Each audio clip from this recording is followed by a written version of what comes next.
Well, it's stocha on na focail atá gcónaí an cool magna agus a bhreanú ar na bhraicne éagsúil ná agus béint an rud céine chum Camardóir de bhean Vilma Sigmund poetic realism sin sais stíl atá gceist agan. Go mbeidh sé réalaach ó híomh na haisteirte agus ó híomh an damhna tá muidir géirí crothú an seo ach go mbeidh sais poetry an freisin ag an am céine. Sais céim ar le tóca nach bhfuil sé réalach an tamar fád ach go mbeidh sais filiocht an freisin. Bhealach is ínta go deo an rud é cinn peer dhéanam because is cuma cén sais seachtagad nar chuirn tú duine chéint le chola deas, le chola difriúil agus mar sin de is ínta go deo an rud é agus leis an set mar atá sé nar chuirn tú daoine isteach go catha éadach period is cuidann se go mór leis an íomhá dar nói. Tá gá camera agan ach úsáidimid ceann amháin sé sin red camera ag gur an cuid smóg na seatanna nóch fan géad go na seatanna agus sin tá dara camera ar Alexa agan gon cuid eile agus táid sástan gá camera chuir siúr ar aon raich amháin má heastain sé, bud ná riire ní minic dúsáide mar gá camera. So is a red epic a bhís muid ag tafada an tamar fad is camera beag é táid ná a bheith buga an éisce agus is málam sa bheith bóga an camera gomach an camera gol fitte fúte tríd na daoine gol ar steadicam gol ar jib gol ar tracker jib agus mar sinnte agus cabhraíonn an red go mór mar cé bhfuil sé sách trom tá sé a bhád níos lú ná an Alexa agus cabhrann sé mar a dúirt mé a bheith boga agus cabhrann sé leis na haisteoirí. Tá hééis beidir cúig scanan íana ar an red epic agus tá taithí am ar an camera in áiríre sa látá neomhán aon camera den áard caiideann ar red nó ar Alexa tá siad fíor chosún le chéile tá an caiideann chomháir sin tá gachrod ag bra ar na lenses a chuirn tú orthb gachrod ag bra ar na filters a chuirn tú agus an bailach in if eens tú a chur snas ar na picturies sna gradú sin an grade nar a chuirn tú snas ar na picturies, so is féidir go leor rud a dhéanaan an sin.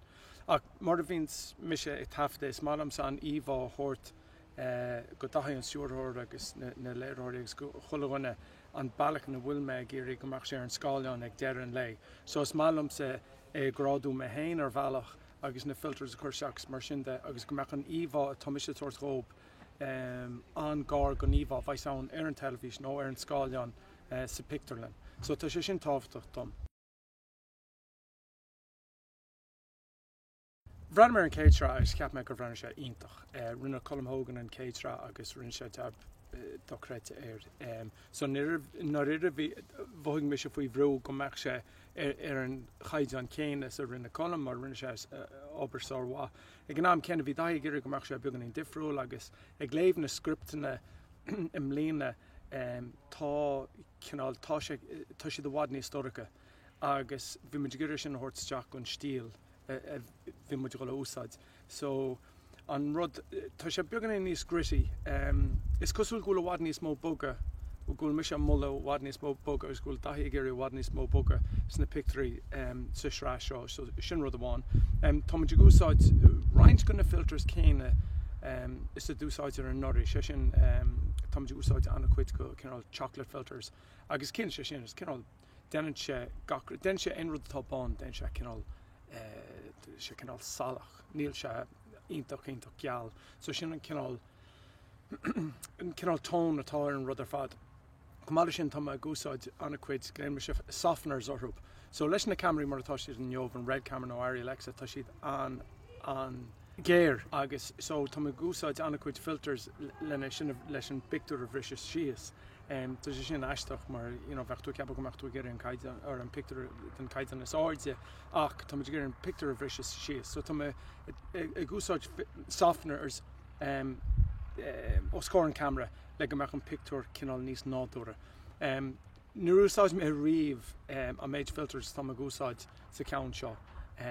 Úsáidim go minic cheadar filtúr tar éis an lens le haon picture a hafada Cumala sin tá gúsáid Zeiss Superspeed agus cillan na Zeiss Superspeed gúil tú ná rudí a hafada le beag an solas.